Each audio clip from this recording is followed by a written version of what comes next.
अस्सलाम वालेकुम दोस्तों।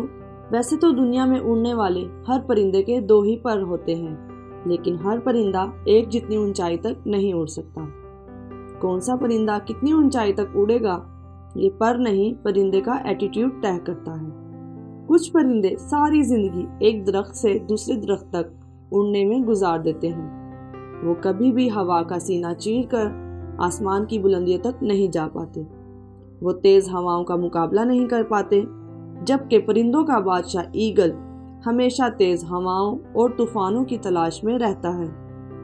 जब कभी तेज हवाएं चलना शुरू होती हैं, बादल इकट्ठे होने लगते हैं, ईगल एक्साइटेड हो जाता है और उस तूफान की तरफ अपना सफर शुरू कर देता है। जहां बाकी परिंदे तूफान को देखकर डर जाते हैं और अपनी जान बचाने के लिए घोंसलों में छुप जाते हैं, ये इस तूफान के अंदर घुस जाता है।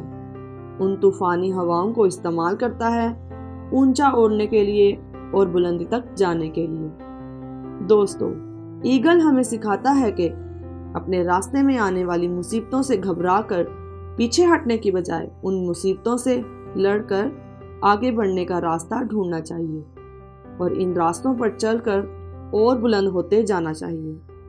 जिंदगी में आने वाली मुश्किलात से डरना नहीं चाहिए, उनका मुकाबला करना चाहिए, उन मुश्किलात से सीखना चाहिए। दोस्तों, यही बात ईगल को परिंदों का राजा बनाती है। ईगल इतना ऊंचा उड़ता है, इतनी बुलंदी पर चला जाता है कि वो बादलों से भी ऊपर चला जाता है। उस बारिश, उस तूफान से ऊपर चला जाता है।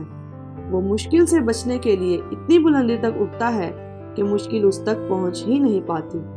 ईगल हमें सिखाता है जिंदगी में जो भी आजमाइशें आती हैं, जो तूफान आते हैं, जो मुसीबतें आती हैं, उनका खैर मकदम करना चाहिए, क्योंकि वो हमें मजबूत बनाने के लिए आती हैं। जिंदगी में आने वाले तूफानों की वजह से हम बुलंदियों पर जा सकते हैं, इसलिए जिंदगी में आने वाले तूफान से बचने और छुपने की बजाय उन तूफानों का सामना करें।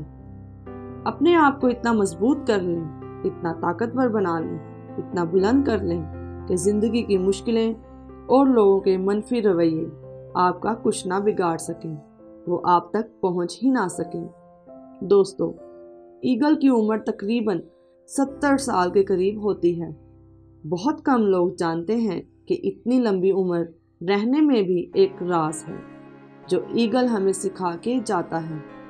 ईगल जब 40 साल का होता है, उसकी चोंच टेढ़ी होना शुरू हो जाती है, पंजों के नाखून घिस जाते हैं, इसके पर भारी होकर इसके सीने के साथ चिपक जाते हैं, जिसकी वजह से इसे उड़ने और शिकार करने में काफ़ी दुश्वारी होती है।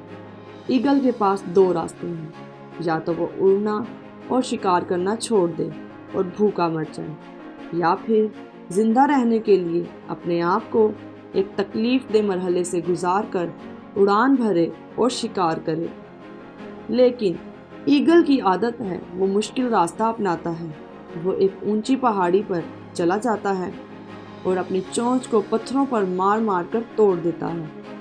भूखा प्यासा रहता है, नई चोंच निकलने का इंतज़ार करता है।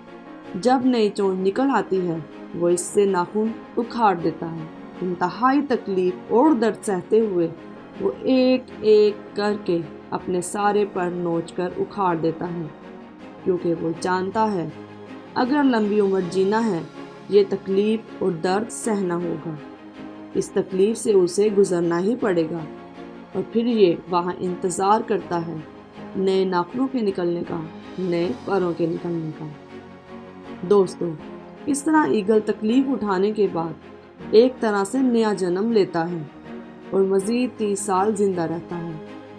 ईगल हमें सबक सिखाता है एक बेहतर ज़िंदगी गुजारने के लिए अपने आप को बदलना बहुत ज़रूरी है, चाहे इसके लिए कितनी तकलीफ़ों से गुजरना पड़े, कितनी ही जिद्दोजहद क्यों ना करनी पड़े।